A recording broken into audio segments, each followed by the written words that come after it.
What's up guys, this is Astranox. It's time for a showcase of Spirit Eye Celine. Now on my first account, this is the account where I have a lot of speed on and I play her differently compared to when I showcased her on account number 4. So I have her at 15 skill ups. She does have 1 memory imprint, which is good because I don't even have her at 100% crit chance. She's on Lifesteal set guys with immunity. This is by far the best setup for her. Lifesteal set really pushes her to a whole other level with Dust Devil artifact. If you feel lucky, even if you're not, right, you're doing a lot of counterattacks throughout the battle and you got multiple chances to get this thing going, and it works, man. It works on counterattacks, and you can get the enhanced version Nimble Sword of skill number 1 on the first hit and even on the second hit from Dust Devil, and it really feels good when it happens because it's, you know, penetrating 35% of the target's defense, really hitting quite a bit hard, even though her multiplier is not that crazy. But the fact that she penetrates 35%, defense, and then she recovers health. This, she needs to be possessed, which means she needs to use skill number 3 to get possessed. But when you get that thing going, every time you receive a critical hit, she's going to counterattack. Now she replenishes some of her life, right? When she's possessed and she does a counterattack.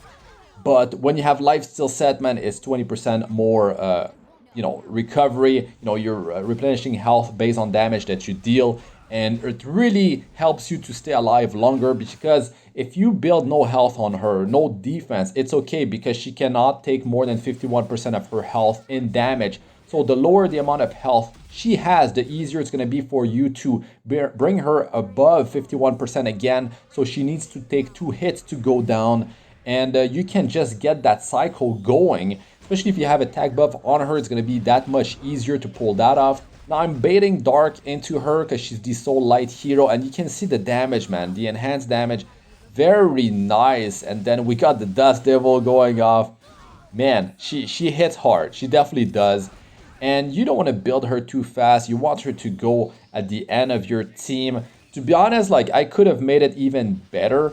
To be honest, like, if I had less speed on her, after Vivian uses skill 3, she gets 50% combat chance because I use her special exclusive equipment. And then, like, the problem is that Spirit Eye Celine actually goes before Vivian gets to go again. And I would prefer if she, if Celine actually went after her, so I could put Immortality on, the whole team, and then you kind of have to wait a bit, and the enemy maybe they're using all their attacks against you, and your whole team is immortal, and you're going to be able to survive that much longer. But if Vivian goes down because Politis, right, was able to cut and she's able to do 2 attacks, so Vivian goes down and I'm able to bring her back with Immortality using Celine. That works real well. I really enjoy using Vivian in the combo because she's a mage, so she can wear Tengil's Ancient Book, but the greatest thing is that she provides team-wide immunity and 3-turn attack buff, which is really huge. You can trigger Politis, so you don't have to trigger Politis using Celine, which is really bad. It's a big no-no because she will reduce your buff duration by 1 turn, which means that your Immortality is gonna just go. So you definitely want to use a non-attack skill before Celine uses her S3. That is definitely something very important that you need to do. If you're going to fight Politis, if you're bringing her in arena, I mean, Politis are there. There's like Billions, Angel of Light, Angelica, and there's quite a bit of like really annoying stuff in the meta right now on defenses, and it's a bad time. This isn't champion arena, guys, and yeah, it's definitely rough. I have to pick my battles, but I do go against Ram, I do go against Violet, I do go against Politis. But in this particular case, I don't feel confident going against Angel of Light, Angelica, and Billion. The issue is that using souls is quite important, and I really like to soul burn S1 of ML Celine or even other heroes. So it is definitely rough if you cannot have any soul gain. So Billion's definitely a big problem for me particularly, but also Angel of Light, Angelica, because I don't have a hero that can easily remove silence, and I cannot deal with her so easily on that particular account. If I had something like Mediator Carrick after his buff, he's really insane. design her a little bit and stuff like that. What I like to do is actually pair, Spirit Eye Celine with slower heroes. I have Fallen Cecilia on a bruiser build. The great thing is that you get barrier from her and you continuously get barrier throughout the battle, right? So that is going to allow you to actually receive 3 hits before ML Celine goes down. So definitely a nice ability increase. And you guys know how powerful it is to pair Fallen Cecilia with Tempest Siren. It's sort of like the same deal with ML Celine. Definitely a powerful combo. Now Vivian, she brings the attack buff, the the immunity. It's really good. The synergy between Vivian, Fallen CC, and Spirit Eye Celine is great. I feel good about it. Now the 4th position is sort of like my flexible position. I'm bringing different heroes throughout my battles. Here we got Landy. I mean, definitely a powerful hero. She's built tanky on counter. She's on the slower side on Proof of Valor. And I'm able to survive quite well. And even if I go down, there is always the immortality that will help a bit more. And if I'm saving my souls for ML Celine, you're going to be able to cycle that skill 3 faster. And you're going to deal quite a bit of damage with her skill 1, even if you're unlucky with the counter attacks. So that's definitely cool, and you're going to be able to bring some life back, if she wasn't at 100% HP, because you have a lifesteal set, and she's going to be able to survive that much better. They have to work on her. Again, injury is definitely a weakness of hers, because if you are in a long battle, let's say you bring sustain, you have multiple layers of protection, ML Celine is not, she's not getting destroyed so easily. Well, injury against your whole team is definitely going to be problematic. Like Bellion on injury, Seaside Bellon on injury, like, even Apocalypse Ravi, if they bring her back and stuff like that. Injury, can destroy up to 50% of your maximum health. And if that happens, you're going to have some big problems. That 51% of your health that you can lose in one hit, well, it's going to be gone because you're only going to have 50% HP left. So you're going to go down in one shot. So that's definitely a weakness of hers. Now, I feel like you can definitely bring her in a fast team, but I've been having more success against the current arena defenses using a mix of slower bruiser heroes mixed with, faster hero. But I bring Vivian. That's utility right there, buffing for the team. She can sort of like clean up. Maybe I lowered someone low enough so she can, down one with the S2, and then she's going to attack again and then again. It's really cool for cleanup sort of deal. If I have souls, Vivian, the Soulburn S2 allows her to deal even more damage. Really works quite well. There's definitely going to be other combos, but I definitely like to have the immunity applied on ML Celine, because you don't want the hero to just like remove your immortality so easily. You don't want a hero to just load you with debuffs. She can, if she used Nimble Sword, if she get the enhanced skill 1, she will remove 1 debuff from herself. But if you're loaded with debuffs, you're not going to be able to do too much unless you have skill 3, which actually removes all debuffs before you put immortality on the whole team. So the damage is good. If her damage wasn't good, I would not talk too well about this hero. But since her damage is good and she's able to sort of like top herself back up with a lifesteal set, it's that much easier. Like, she can do it with counter attacks when she's possessed, but it's not gonna replenish enough health. With the lifesteal set, it really makes it easier. And let's say your stats are not that good. You don't have defense break on the target. You don't have an attack buff on you. Lifesteal set will allow you to, get her back to 100% HP that much easier. So that's great. And even if you attack a hero that has quite a bit of defense, you're not going to be dealing that much damage. So you're not going to be replenishing that much health.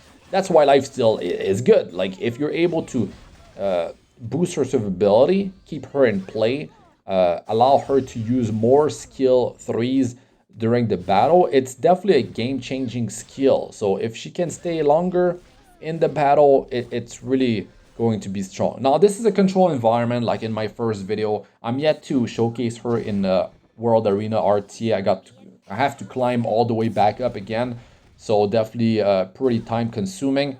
It's definitely a different ball game because they can focus her heavily, and she doesn't go in stealth. But if they cannot take her down in one shot, which is the case, well, with the lifesteal set, they might be wasting their time if they don't have like heroes that can go back to back and attack her and sort of like burst her down. You could always bring some a revive hero in the team since she's able to deal damage, provides the immortality and all that. Like there's definitely going to be multiple combinations that you can do with this hero. But I mean, if you have to decide and you are low on currency, you're like, oh man, I got one pity. I wouldn't recommend this hero because she's not that easy to position. Like you can't just bring her in all sorts of teams. It's a lot of resources for a hero that it's not gonna perform too well in PvE content, PvP, control environment. Yeah, it's good if you can bait into her or into other heroes in your team. But yeah, I really have to try her out in RTA. I'll try to get that going, well, soon enough, right before her banner actually goes, of course. But I'm happy with the result. To be honest, like as a free-to-play player, able to get like pretty much every hero that comes out with my 5 accounts and max skill them up. I'm able to test heroes, but like if I had to choose, right, she should be a skip for me, to be honest. Like the problem is that there's too many heroes that can reduce buff duration by 1 turn or can dispel your buffs, and that really messes up her immortality on the whole team for 1 turn. Like that can easily be removed.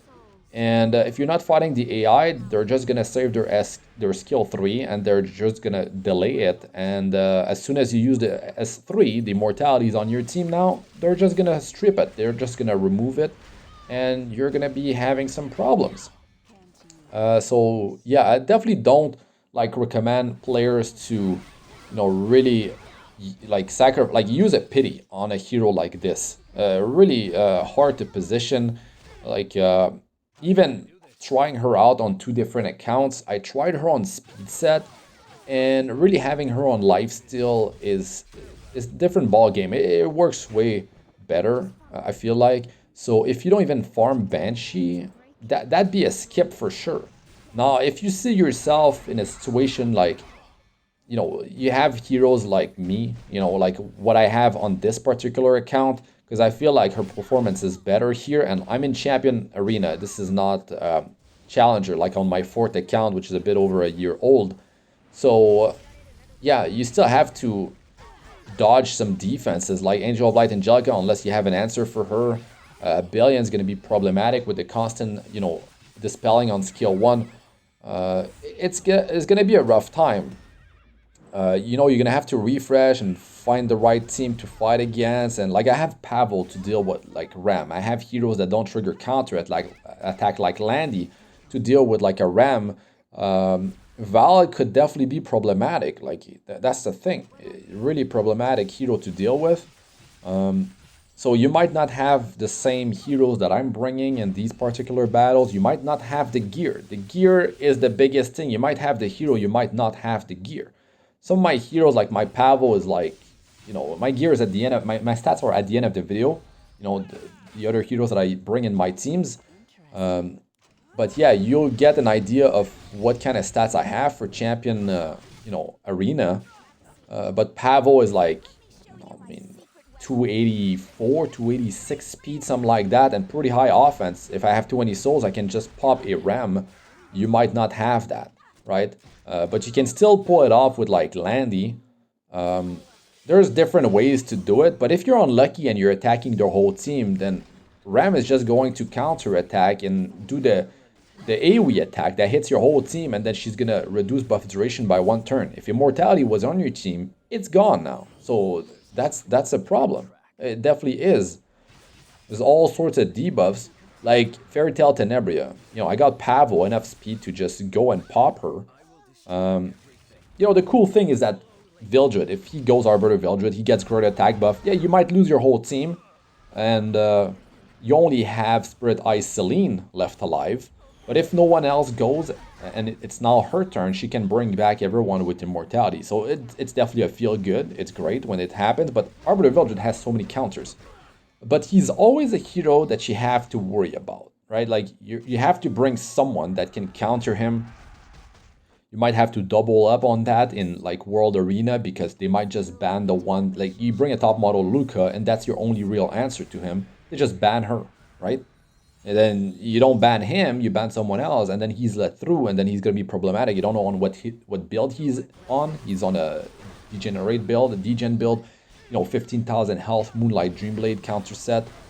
Maybe he's high offense, gets lucky with Alexa's basket trigger, something like that, and then your team's done basically.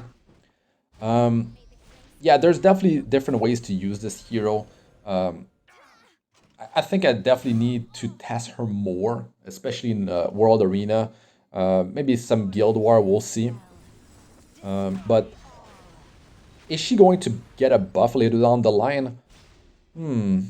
Since her damage multiplier are pretty dang good, like when she used the Nimble Sword, the 35% defense penetration, the lifesteal built into the counter on a lifesteal set, I feel like she's pretty decent where she's at right now.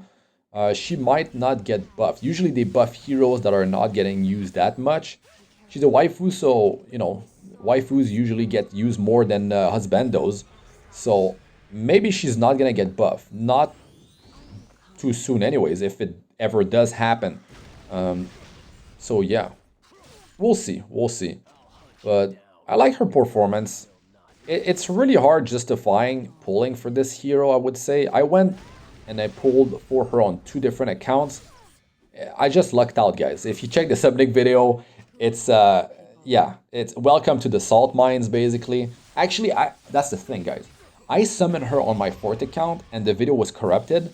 So I was like, oh my god, I don't have the video, I lost that. So I'm like, oh man, okay, I'm gonna try to summon her on my 1st account. And I did, and I got her early. Like, I got her in a few pulls, so I lucked out there. So I'm able to show you guys how she performs with different team compositions, different playstyles, but she works with bruisers, high-speed heroes. Just have her go last so you can really maximize her potential. And she brings the pain, which is really cool. Anyway, stay tuned for my other videos. That's it for this one. I'm Astranox. Good luck with all ya do. Peace out for now.